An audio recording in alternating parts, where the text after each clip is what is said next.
Hello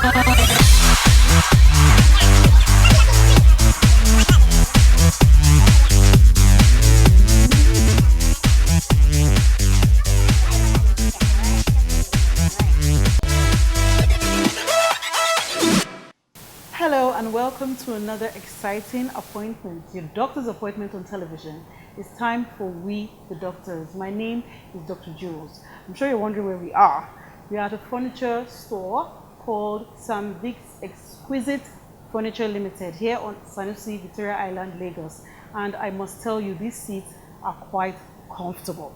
As you can see, myself and my colleagues, Dr. Okay, Dr. Yvonne, and Dr. Valeria are feeling at home. Very comfortable. Honestly, this is 100% Italian leather. It is very, I should know because I have this in my house. Oh. No, really. Anyway, so there you go. They should shade whatever, however they want. But today we are going to focus on our primary duty, which is to explain health conditions to you so that you make better healthcare choices. Today's topic is something that is very embarrassing for a child, especially when it comes with things like wet pajamas, wet bed sheets. I'm sure you know what I'm talking about. We're talking about bed wetting. It can be really, really embarrassing for that child. And I know very frustrating for some parents. So I'm sure you're wondering, as in, could this be a problem for the child? Is there something wrong with the child's development? Don't go far because the doctors are here to explain it to you. We're talking about the myths. So let's start it off. I'll be calling them out and my team of doctors will be talking about it. The first one is laziness. When a child does not get up to go to the restroom at night, is the child lazy? No, it's false. False, very false. Because as a child, being a child, the bladder is small. So you don't expect it to be as big as the adult bladder. And by the way, the child at this stage can't recognize as a full bladder. So while asleep overnight, of course the child is bound to pee. Especially after drinking all the sorts of things, all kind of drink that they drink every day. So the child pees. It's not because of laziness, but the child's bladder hasn't yet developed to the extent whereby he or she can recognize that the bladder is full. So please, the child is not lazy. Another thing, punishment helps. Some people feel when you flog that child very well, they will stop. You know, is that true? we get that a lot. A lot of time, a lot of parents assume that once you punish your child or you flog that child will stop bedwetting. But as a matter of fact, it doesn't really help after all. Because, you know, it's like flogging someone for sneezing. Blaming person for sneezing. It's supposed to be an involuntary action. However, for some children, especially the older children who bedwet, their punishment can have a role to play in that particular instance. I don't agree with punishment. A role to play that they will stop. Not necessarily punishment. In psychology, you call it cognitive behavioral therapy. I agree with you. Of which flogging is not part of it. No. There are different forms of punishment. It doesn't always have to be flogging. Do you understand what I'm saying? So there may be incentives added to it. Exactly. Corrective measures. But not punishment. But not I don't like that word punishment. punishment. Yeah, but it's part of corrective measure. It's not something you're doing, you're enjoying when you're doing. So it's punitive. No, like for instance, if there's a young child, I'm thinking of a child that is above 6, and for instance, they wet the bed, they know they have to get up. Yes, a 10-year-old child. Wash the sheets. Yes, wash the bed sheets. You know, make them so you know that each time you bed wet, you're going to wash the sheet. So then you probably want to cultivate the habit of weeing before you go to bed, or talking about the other things you'll be talking about later, other ways of exactly. So it's not, we are not talking about you smacking the living daylight out of that child. So you want to be very careful about that. So the next one we are going to talk about is bedwetting. Does it mean that the child has a true medical condition? That is absolutely false, because like Dr. Yvonne mentioned earlier, it's an involuntary action, especially for children less than 6 years. Now, one thing I will mention is if the child stops bedwetting for a period of like 6 months, and then all of a sudden the child just starts bedwetting again, that is a red flag. So and then you can be thinking about a medical condition. Exactly. Then you can be thinking about the medical condition. So that is the fact to consider. Another myth that we're talking about is all children wet at night for the same reason. Is that true? I don't think it's true. I think basically you have to ask yourself, what is the reason children wet at night? Parents can't even find out the reason. True. So why do they assume that all children will have to bed wet at night for the same reason? Basically, that's a false statement. It doesn't work that way. It doesn't work that way. No, but there's a general assumption now. The child will not sleep in the afternoon and expect the child to bedwet. So most time people just, that's why they call it nocturnal arresting. They expect that children bedwet at night. Yeah, they think it's only the night and they just think it's as in it's a general, it's a norm. Let me put it that way. Exactly. So they capitalize it as the whole normal process of things that happen around. So long and short of it, it is not a medical problem. Yes. Now, poor potty training, is that part of the reason why a child will bedwet? Is it? Pretty much. It has nothing to do with it, really.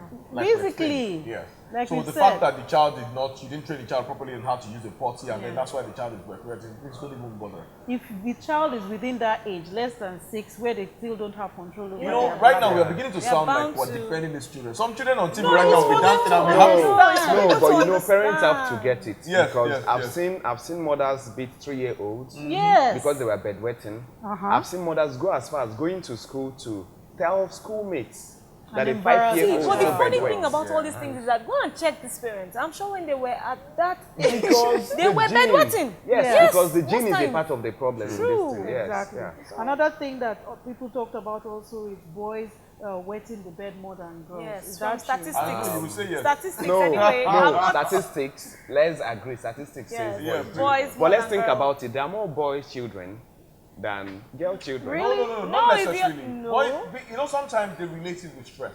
Exactly. On the part of the child, on the male child. You are talking about the causes. Yes. When we come back, we'll be talking about that. Let's take a quick break. When we come back, because they like to argue. When we come back, we'll continue today's topic. It's bedwetting, and you're watching With the Doctors.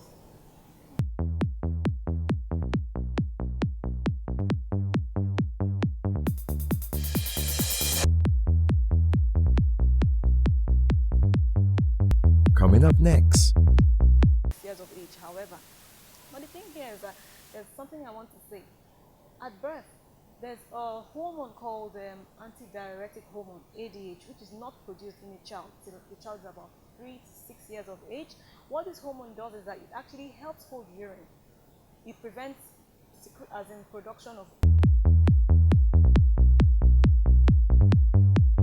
Hi and welcome back. It's We the Doctors, and today's topic is bedwetting, also known as nocturnal enuresis. We've had a very interesting conversation going along, but in this segment, I'll be talking to you about the causes of bedwetting. Before we start, we talked about it earlier, Dr. Jules said it, that bedwetting is the involuntary passage of urine while one is asleep, after the age in which one is meant to be dry. Anyway, it has an age range of which sometimes it actually spans above 6 years of age, however. But the thing here is that there's something I want to say. At birth, there's a hormone called antidiuretic hormone, ADH, which is not produced in a child till the child is about 3 to 6 years of age. What this hormone does is that it actually helps hold urine. It prevents, as in production of urine, so that over the night, it's released at night. Over the course of the night, one is able to sleep without having to stand up to go and pee. But in children, because it's not produced at birth until about age 3 to 6, it's not present. So that's what causes these children to actually pee at night. And we also talked about something earlier, talking about the child is not able to recognize the full bladder because the nervous system is not properly developed. So these and many more causes which we'll be talking about. But let me take the first one, which is the small bladder. Children, they are small, and so they have small bladders. And so these bladders fill up on time. When they are asleep, of course, they don't know what is happening. And with these factors I just talked about, they are bound to pee on themselves. So that's the first thing I'm taking. Okay, and we also have infection. So sometimes, I don't know why people feel that you can only have urinary infection, UTI, in an adult. Kids can also have bladder infection. A lot. Kids even usually have urinary tract infection a lot of times. Exactly. Because of nappies, Yes. But another thing to understand, when children have infection, one thing you notice, especially in a child who has before regained control of the bladder at night, and then begins to pee again at night on the bed. That's when you have to begin to suspect this child may have just had an infection. Then take the child to the hospital. Yes, so and it's very important as well because things like urinary tract infection can present as a fever. Sure. So when you're at home, we know we all like treating malaria, we do all the form of self-medication. It is very dangerous when it comes to kids. You have to see your pediatrician. Now we've said it that apart from a fever, urinating often for a little child can be an indication of an infection. And then also chronic constipation because of the diet of the child. When the child is forcing and the floor, if you are a fan of witch doctors, you know that we talked about urinary incontinence and the importance of how strong the pelvic floor is. If the child is constipated, the child is always pushing, the floor of the pelvis will be very weak, and that child will be prone to bedwetting. Yeah, Dr. Yvonne, let me borrow a line from you. You know, earlier when you talked about ADH, and then you mentioned this to be a hormone that prevents urination, produced at night just to reduce excess urination. After 3 years, what happens? When a child continues to pee, beyond 3, beyond 6, beyond 8, 10 years, keeps peeing, I think I would suspect that the child may have an ADH imbalance. Not producing enough, and I'll go ahead to investigate the child. So for parents, sometimes when it's at that point, you have to discuss with your clinician in the hospital, and when he thinks about that, he's going to, consider investigations for your child. That could be a reason for the neurosis the child is having. And apart from UTI, which Dr. Jules talked about earlier, there's diabetes. This is usually this urination at night is usually the first sign that your child could possibly be having diabetes, especially after a long period of dryness. Yes, and kids do have diabetes. Yes, because and then people even think adults it's an adult. that bedwet. Sometimes they tend to blame it on diabetes. And yes, as a matter of fact, basically. And then initially she was talking about inability to recognize the fact that you want to urinate. So we're talking about the fact that the brain is not fully developed yet, so the child doesn't even know that he wants to pee at that particular point in time. And then earlier on, before we went on the break, we're talking about stress being a factor, especially for male children, basically. And then you realize that when they get to a new environment, they just get into a school, for example, private school, or the boarding house facility and all of that, the whole stress of trying to acclimatize into a new environment. The next thing, especially those who go on the bunk, you put that child on top, and then the one on that will open his mouth while he's swimming, and then he's just urinating inside his mouth. These things happen anyway. Well, these are many more causes, but anyway, we will still like to hear from people on the street the reasons why people bedwet. So please do not go anywhere, because we'll be back shortly after the break.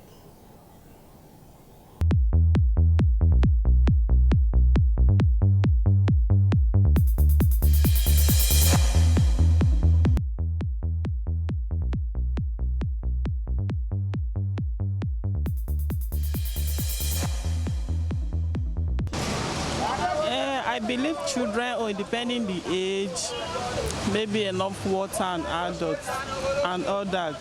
But for adults, it's not for everybody. Any adult that is doing that, I believe, is a sickness. That's what I believe. Bedwetting. Every children will like to bedwet. Depend on the way their parents take care of them. It gets the stage that you normally wake your children to let them peace in the night, time to time, like at least 2 times before daybreak. Gradually, we master them. But some elite bedwetting, and in Africa, they can use it as punishment to the parents. Children, I think it's because they eat late. Because I have a kid, whenever she eats late in the night, she bedwets. And even maybe she takes a lot of liquid, then she bedwets. But if not that, I don't see any reason why they should. Or maybe they play a lot during the day, so in the night they just sleep off and they think they're still playing and they find themselves bedwetting.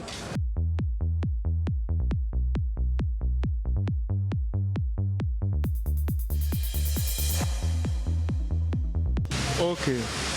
I can say that one of the major causes that cause bedwetting is that when a child overeats and there is no proper control in that feeding, and by the time he went to bed to sleep, that can make that child to wear the bed. Apart from that, also lack of parental training. When the child is not properly trained on how to discipline his body, how to control his body, that can also cause bedwetting. Okay, I would say that is because of too much play. The children, most times they will play and play away their senses. If you caution them to stop playing, most times they will feel you are doing them bad thing. But at night, when they are so weak, they won't be able to wake up at the time they're supposed to wake up and and ease themselves. That will cause them to bedwet. In adults, I think it's maybe most of them is sickness. Sickness can cause it, and to me, I feel it's sickness that can cause adults to bedwet. If it's children, too much of playful, all those kind of things, they play a lot, and their parents must take care of them to wake them up in the midnight so that they will not bedwet. But in the adult, it's not normal. That one is like abomination to hear that adult is bedwetting.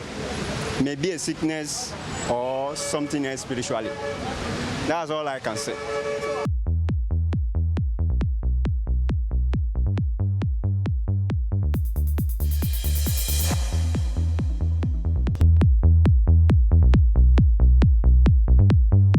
Hi and welcome back. It's With the Doctors. I'm Dr. Yvonne. And that was a very interesting discussion we just had now, talking about bedwetting. Oh, how people open up to talk so much about bedwetting.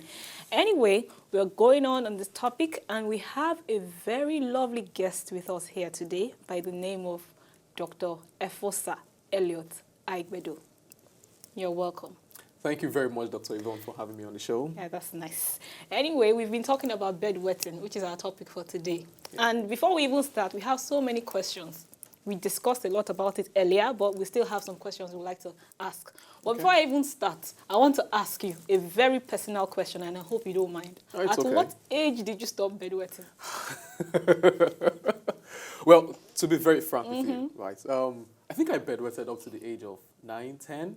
I think so. Okay. But, I mean, everybody or 80% of people stop bedwetting at the age of 10, 11. Yeah. If I'm going to take a poll now and say, what age did you stop bedwetting? Or did you ever bedwet? I'm sure you say yes, right? Of course, yes. And I bedwetted as well. Yes. So, in this way, so far so good. We already have 100% of this population bedwetted, right? So, of course, I stopped at the age of 9. And I'm sure if I'm going to ask you as well, you stop at the later age than me. Oh, please. Okay, I wanted to ask again.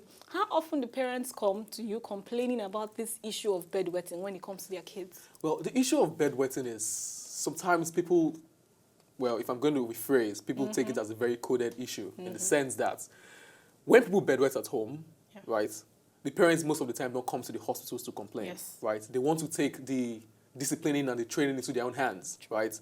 A lot of people believe it's a normal thing. Some people even think it's very spiritual, right?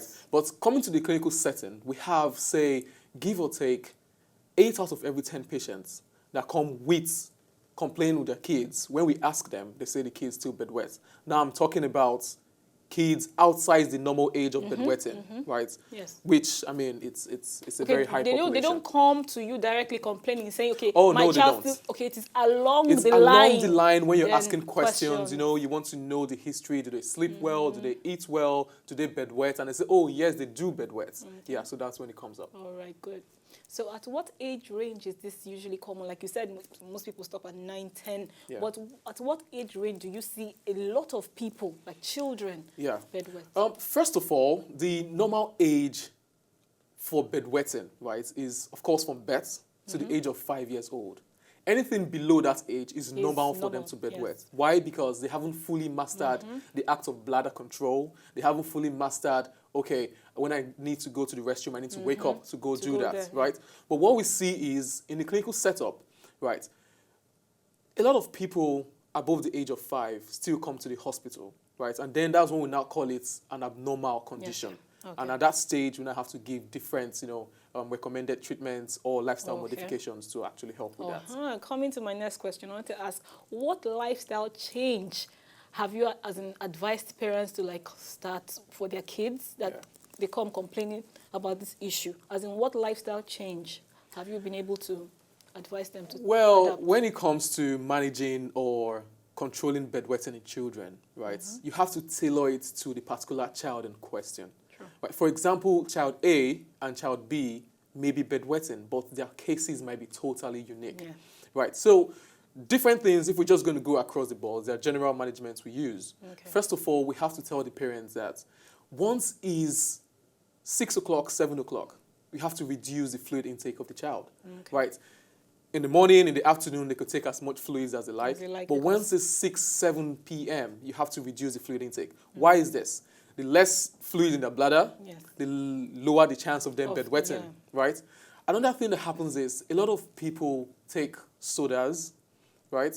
Now, sodas contain a lot of sugars, right? So what happens is when you take sugar or sodas, for example, it increases the concentration. And of course, when you know osmosis, fluid shift and the likes, it also makes fluid accumulate in your bladder and they want to urinate as well. So we also advise patients to limit the amount of sugary stuff the children take, especially sodas, towards the evening part of the day.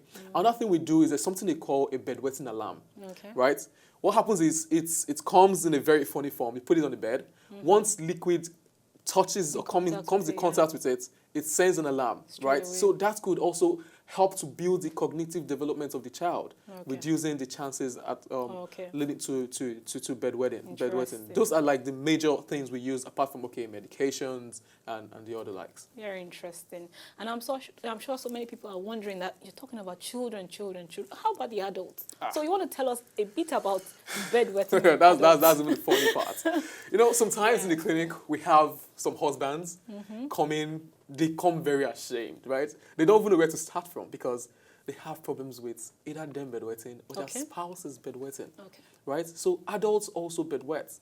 Now, when adults bedwet, it's totally abnormal, right? And then we have to really, really investigate to know the cause, to know the risk factors associated and how we can effectively manage it. Because trust me, when an adult is bedwetting, it's a very, very, very, very, very sad event. Completely. Thank you so much, Dr. You're very welcome. Thank you. It was a very lovely interview. And, well, I want you all to stay with us because we'll be going on a short break and we'll be coming back. When we come back, Dr. Waleria will be taking us on the next segment. So please stay tuned. Don't go anywhere.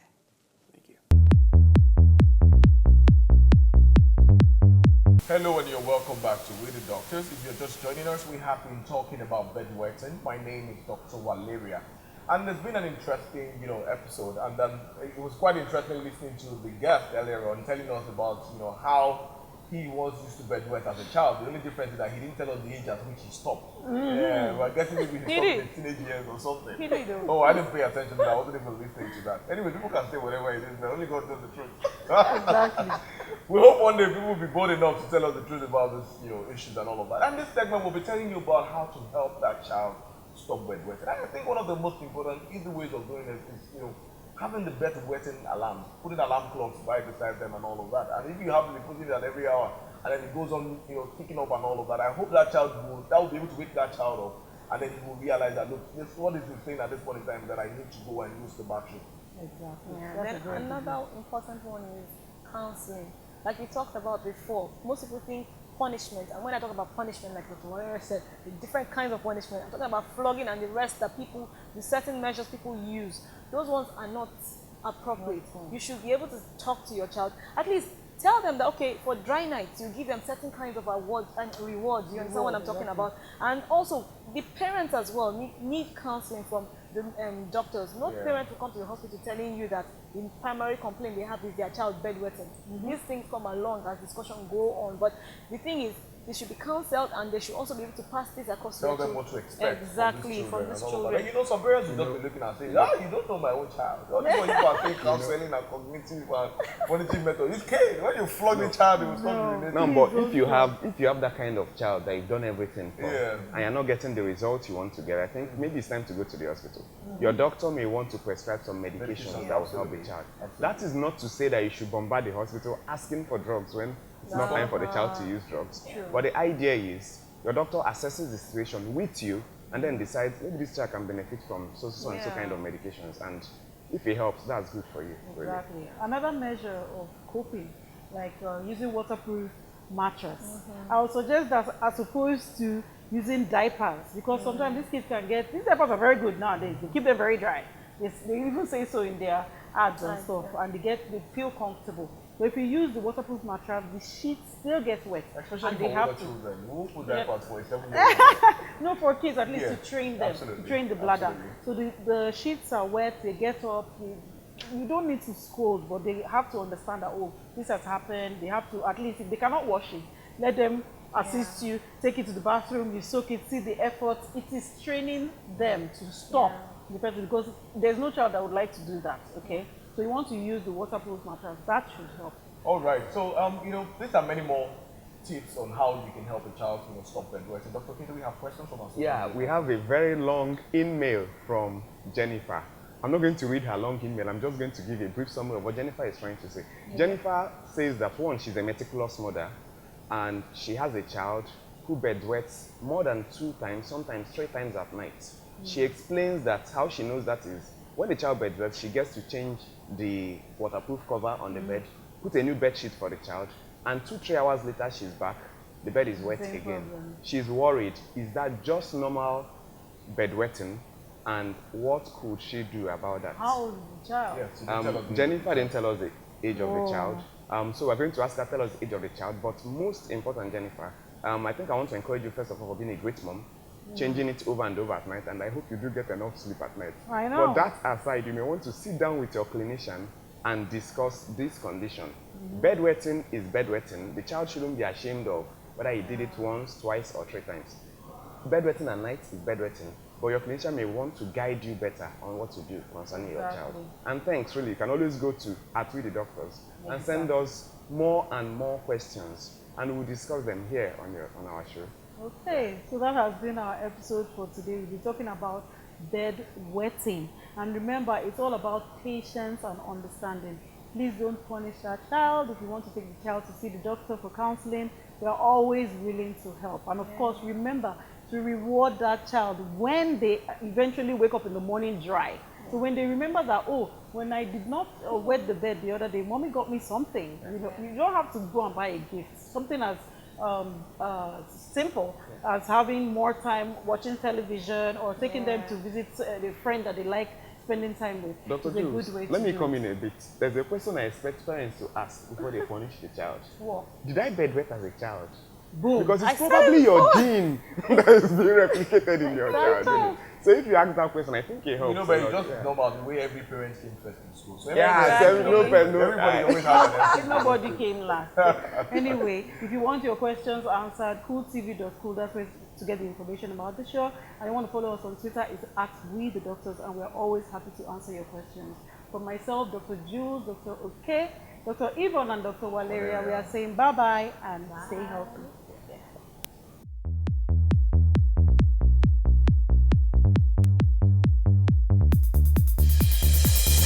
So, did you like what you just saw? I know you did. It's very simple. If you want to see more, just subscribe to our channel right now.